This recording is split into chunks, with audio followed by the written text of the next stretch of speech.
This is Shiroz, and our today's topic will be speed, gravity, acceleration, and a bit of speed time graphs. So let's begin.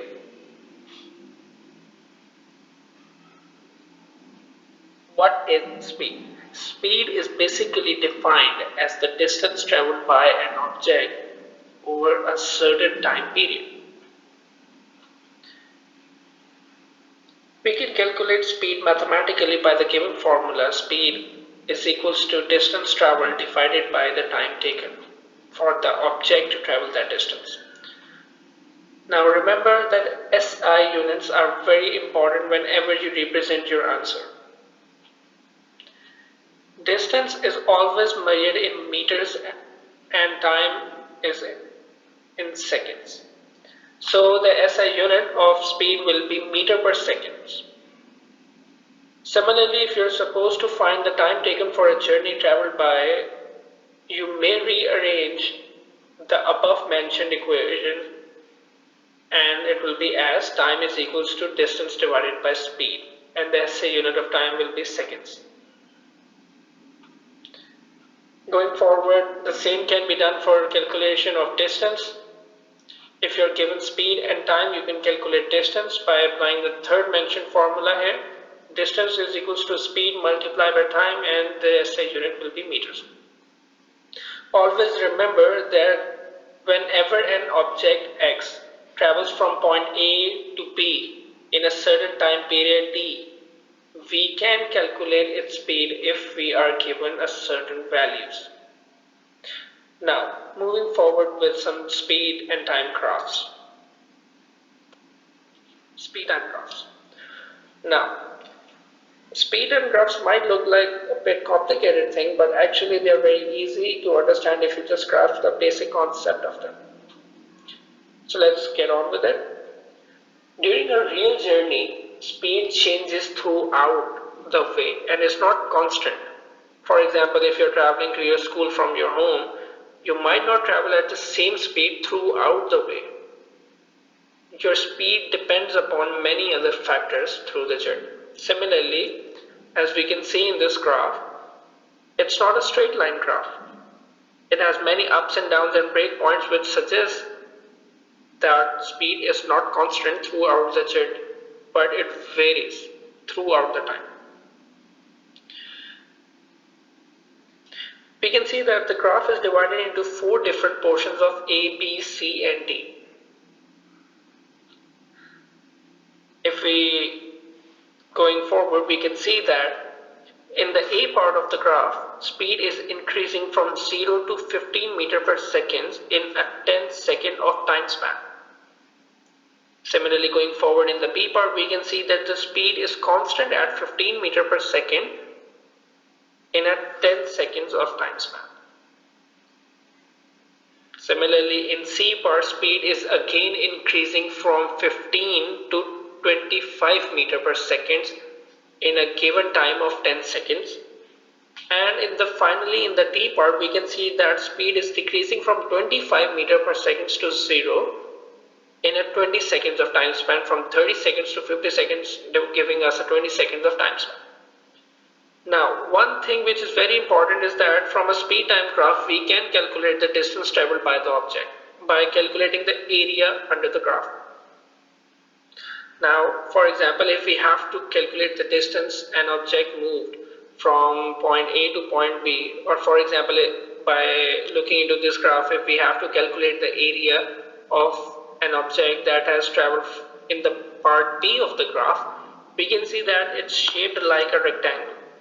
Thus, we can apply the formula of the area of a rectangle, which is length into width, and we can calculate its area.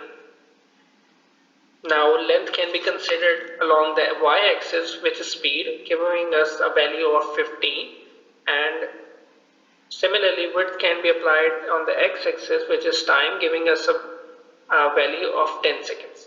Thus, when you multiply 15 into 10, you get an answer of 150, as we can see on the left side of the page, giving us a distance of 15 meters.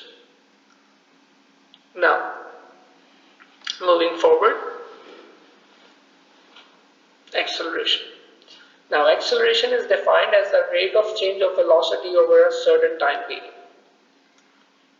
Formula for acceleration is as follows.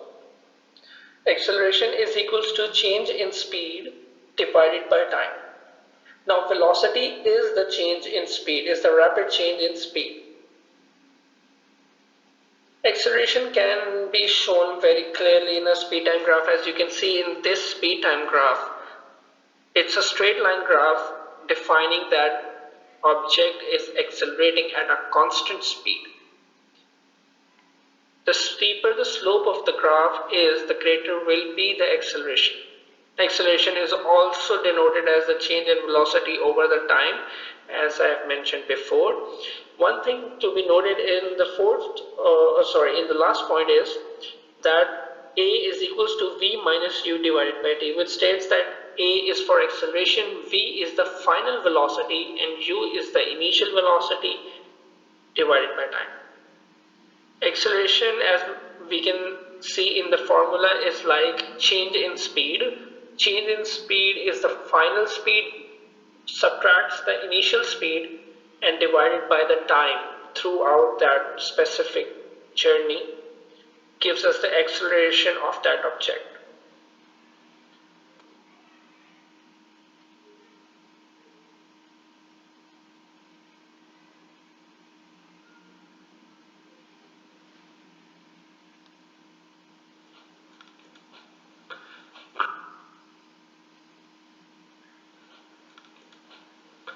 Gravity, falling, and air resistance. Now, here we are going to apply that first law of motion.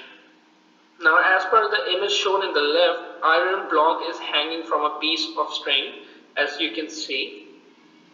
Now, the downward force is weight of the object, and the upward force is the tension in that piece of string. If the string is cut as shown in the second image, the object accelerates downwards with 10 meters per second of speed, which gradually increases to 20 meters per second and 30 meters per second after every second if in vacuum. Now, the acceleration increases only if it is in vacuum. So that's the condition. Otherwise, it will just keep on moving with 10 meters per second squared. Now, there is some mistake with 20 meters per second. It's actually a square. So kindly ignore that. Now, air resistance. What is air resistance? Air resistance is actually a frictional force that acts against the gravity and reduces the acceleration of an object.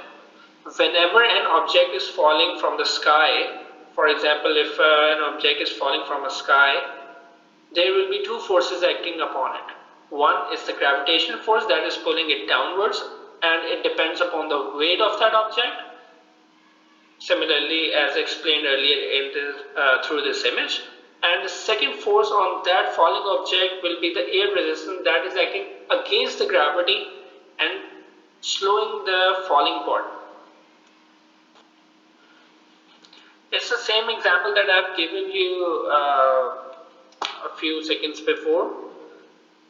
Now, we can see that in A, the skydiver just after leaving the plane. Now, the weight of the skydiver accelerates its motion through the gravity, falling downwards. Similarly, in B, skydiver without opening the parachute is falling. Now, whenever an object is falling from a certain height, it does not gain constant speed eventually after the jump or whenever thrown, but it gains its constant speed when the air resistance is equals to the gravity.